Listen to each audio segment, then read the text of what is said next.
Hey. I'm your humble host, Fizz Ed Music, and this right here is Urban Politics. I want to thank you all for liking and subscribing as you do. Please, as soon as you have a chance after this video, take a little cell phone over to YouTube, like and subscribe.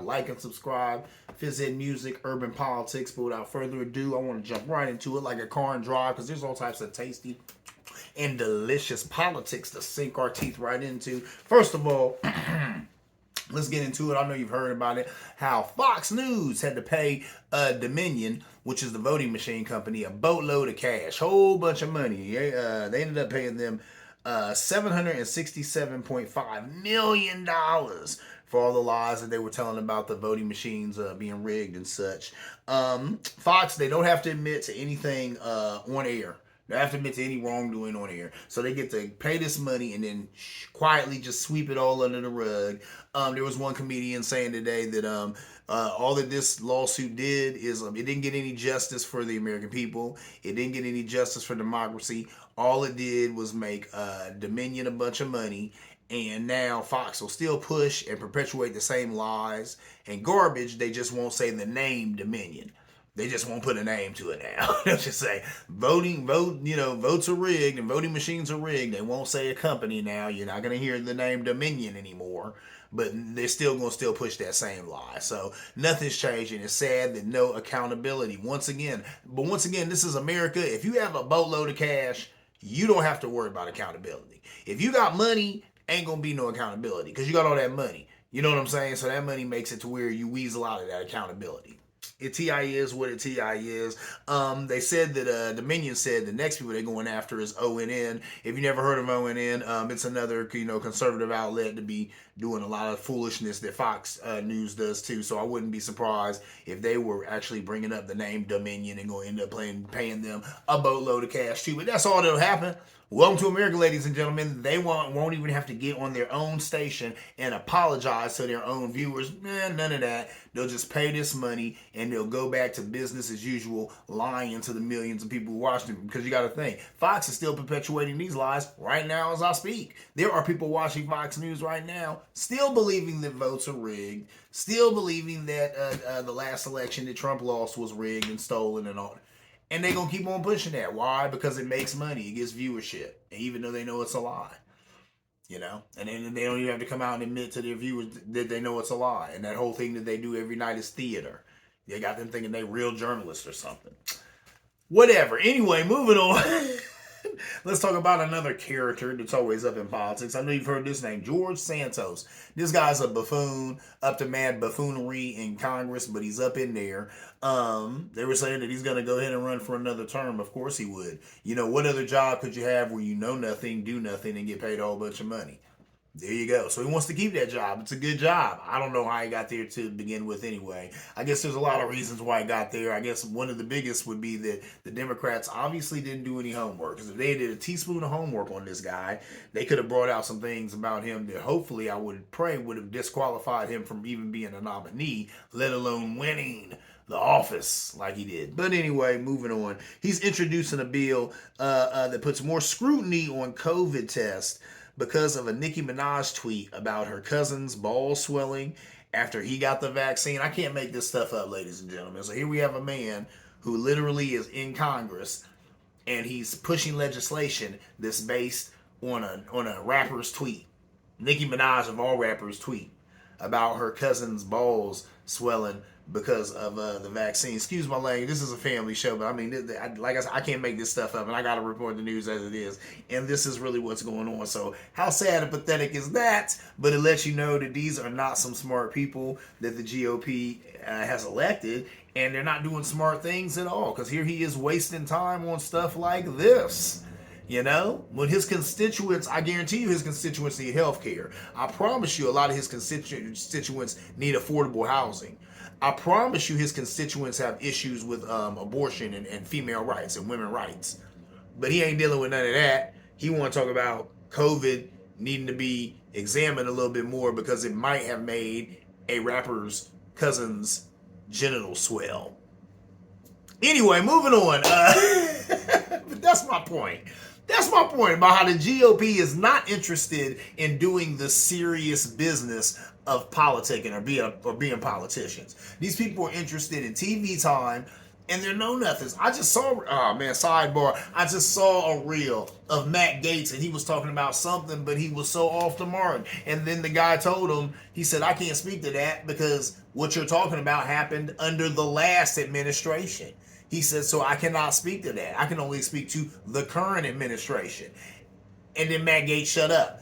Do you not have a staffer or somebody who can do what they're paid to do, and that's make sure that at least you're coming at the right person? At least you're not talking about legislation that was upheld by the orange idiot, your boy. You know, thought he was coming after Biden. No, you coming after Trump. That's why he shut up. It's like, oops, probably should have checked that out. Yeah, probably should have did a little bit of homework. These people are stupid. They don't even know how to do just the basics. This is basic stuff. And everybody got a cell phone in their pocket. Everybody got access to Google. There's no excuse for this. There's no excuse for it. So it is what it is. So yeah, there's that. So that's what they're interested in, you know, pushing legislation to, you know, investigate the COVID vaccine because it made a rapper's cousin's balls swell. Anyway, moving on. Let's talk about DeSantis versus Disney. And I guess you got to ask yourself, are you Team DeSantis or Team Disney? On this one, I'm definitely Team Disney. Check it out. First of all, a company has a right to free speech just like individuals do. True indeed. This is America. That's what's up, right? The governor has been accused of using his position as governor to infringe upon Disney's First Amendment rights by voiding or things like, you know, voiding a development agreement that Disney had with Florida, taxes, talking about taxes on hotels, talking about putting tolls on roads, talking about developing some of Disney's property. These are some of the things that he's been talking about doing just because he's mad. You know what I'm saying? At certain moves that Disney has made, right? And then when he's trying to make other moves around Disney, they counter with something, or he finds out that he just legally can't do it. You know what I'm saying? So he's mad at Disney right now, right? Now, first of all, public officials are prohibited from using their position to infringe on citizens' constitutionally protected rights. So when DeSantis sits up there and he talks about Florida is where woke goes to die and all that other madness, it's like, oh, okay, but when you're doing all this stuff, you're infringing upon people's rights. You're infringing upon Disney's rights. And Disney is a corporation, but they have the rights of a person. They have the rights of free speech just like you or I. And he is infringing upon that, and then he's using his office to directly go after them. And he's not even hiding it. Once again, here's another Republican, don't know the law. Don't know nothing, I guess, because I'm like, how are you governor and you don't know this? How do you not know what I just read? How do you not know that public officials are prohibited from using their position to infringe upon citizens' constitutionally protected rights? Maybe you do know and you don't care. So we'll see how far that gets you, Mr. DeSantis. Things like installing a state-appointed board to oversee the growth, development, and governance of the RCID, and stripping Disney of its autonomy as a direct result of them speaking out in support of their LGBTQ employees, and that's what happened. No, an ad that don't say gay bill go down in Florida. Disney spoke out because there's a lot of members of the LGBTQ community who are employed at Disney. They spoke out against it, and then now that's when he started this whole, you know, culture war thing against Disney. That's garbage. You are the governor. That's not your job. That's not what you're supposed to be doing, Mr. DeSantis. You're supposed to be making life better for the people of Florida, not running around talking about this is where woke comes to die, not running around trying to hurt Disney because you mad at them because they spoke up and said, hey man, that don't say gay bill's lame and we don't like it. So now you go out of your way to do all this, and you want to use your job and your place to come at Disney. You wrong, bro. And it looks like it's illegal. It's obviously illegal. You should have known that.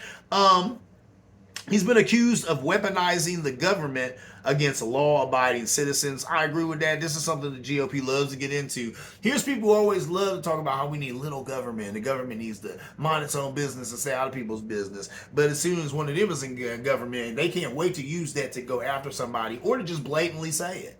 You know, like he's, said all this stuff that he's gonna blatantly go after Disney with. You'll have them guys blatantly sit up there and say, oh, and they got the nerve to try and impeach Trump and come after Trump. So guess what? When we get power, we're going after Biden. We're going at, so I mean, they just letting me know, oh, we're going after Biden. And we're gonna get those that laptop from Hunter and blah, blah, blah, blah, blah, and all that garbage. So you know what I'm saying? So here's people who always talk against weaponizing the government. They can't wait to weaponize the government when they get a chance. And like I said, weaponize the government against law-abiding citizens. That's how they get down, ladies and gentlemen. Neither the law nor the Constitution seems to be on the governor's side. So, like I said, he's poised to be getting in trouble for this because he is wrong, right? So we'll see what happens. Watch this space. I can't wait to see it happen because DeSantis is slowly becoming my least favorite person on the planet. When I've said it on this show before, he might be worse than Trump only because he's Trump with a brain, and people have said that, but people really don't know just how dangerous that is. Think about all the crazy stuff Trump has done, and now think if Trump was just had a teaspoon of intelligence, we'd all be in trouble right now. And that's what DeSantis is. DeSantis is Trump with a teaspoon of intelligence. But luckily, he's uncharismatic and he's a bump on a log, so that's going to keep him from being president, because president at the end of the day is what? It's a popularity contest, and DeSantis seems to be unpopular. Anyway, moving on, let's talk about something that blew me away when I read it. They said Egyptians complain over Netflix depiction of Cleopatra as black. What? I had to read that again. Like, hold up. Why are Egyptians mad about that, right? Egypt is in Africa, so obviously Cleopatra was African, right? I would think. So why they mad about a black chick playing Cleopatra? I don't get it, right? So check this out. Oh my goodness, losing my notes, ladies and gentlemen. Hold up, check this out, because that blew me away. I'm like, oh, that doesn't make any sense, does it? Well, they're accusing African queens of violating media laws and aiming to erase the Egyptian identity. What? The identity of Cleopatra's mother is not known to historians. Some say she may have been an indigenous Egyptian, or from elsewhere in Africa. They chose a biracial woman to play the part. Jada Pinkett Smith spoke about the importance of this type of representation and such like that. So, that's number one to me. The sister who they chose to play Cleopatra is biracial. So I'm like, I really don't understand, why they were upset about that. She herself, this woman who they chose to play Cleopatra is biracial. Okay, so boom, there's that. And I guess they're talking about maybe they're saying that her heritage may not have been known. Do they not think that she was light enough? No, I'm not gonna lie. I have met, back in the day, my brother dated a young lady who was Egyptian. Her father was from Egypt, she was from Egypt, and this woman was very fair-skinned. So it is what it is. I don't know a lot about Egyptians. I just know stuff that I've read in books or whatever and seen. But I do know when a lot of that slavery stuff was going on in Africa, that they said the Egyptians were able to hold a lot of those slave captors back, and a lot of them didn't get up in Egypt. So a lot of Egypt stayed pure or whatever. But still some of them are for whatever reason, it seems like they tend to be lighter skinned people sometimes. So that is what it is. I guess that's going to be a debate forever. I also understand, too, about, as simple or as basic or as sad as it sounds, white is right, black is whack. So at the end of the day, some people just do not want to draw up with black or black culture or that for whatever reason. They'd rather draw up with lighter skinned people. That just is what it is. You know what I'm saying? This colorism stuff all through the world, this white supremacy stuff all through the world has done a number on all of us, black people and white people included. So I know that hasn't been missed on Egyptians or Egypt. So, I bet some of them are just like, no, don't associate us with black people necessarily, or associate Cleopatra with necessarily just black people. No, she was mixed with Roman or whatever. It is what it is. I don't look at it as a diss or anything like that. It was just interesting to me how even some of the Africans didn't want her to necessarily be African. When, once again, she came from Africa. So, come on now. Even if her dad was white and her mom was black, get out of here. You know, and everybody knows and you know what I'm saying, the rules that were put on it here in America. If you have what, one drop of black blood, you're black. So the woman was black.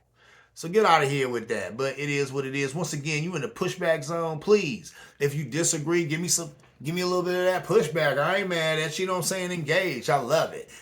Before I get up out of here, I want to talk about my IPA of the week. It's a fresh one, and this one comes from a place right here. Yeah, this is a brewery right here in Columbus, Ohio. This is the Cloud Busting Double Indian Pale Ale. That's what that is. Cloud Busting Double IPA. Oh, this is a good beer right here. As you can see, it's gone. It's empty, ladies and gentlemen, because I killed it. It was delicious. It says a giant nose of Simcoe and Mosaic hop fruitiness leads into a tropical pine sip, rich in body with a big boozy finish. I agree. It's all of that and a bag of chips, ladies and gentlemen. This Cloud Bursting Double Indian Pale Ale, and this is by Seventh Son, which is right here in Columbus. Seventh Son, right here in Columbus. It goes hard. This is a delicious beer. So if you got a little bit of money in your pocket and you want something good to sip on, this right here is very strong too. It's a double IPA. So hold up. Let me find the percentage of alcohol if I can. Well, I'm looking here. Oh, here it is, 11.2. 11.2% alcohol. Can you see it? 11.2% alcohol. That is like nuts right there. So if you drink one of these, you're gonna get lifted. You're gonna be lifted. So that is my time, ladies and gentlemen. I'm your humble host, Fizz and Music. This right here is Urban Politics, where politics lives. Want to thank you all for liking and subscribing as you do. Please, as soon as you have a chance, take a little self on over to YouTube, like and subscribe. Fizz and Music, Urban Politics, and as always, ladies and gentlemen, see you around like a donut.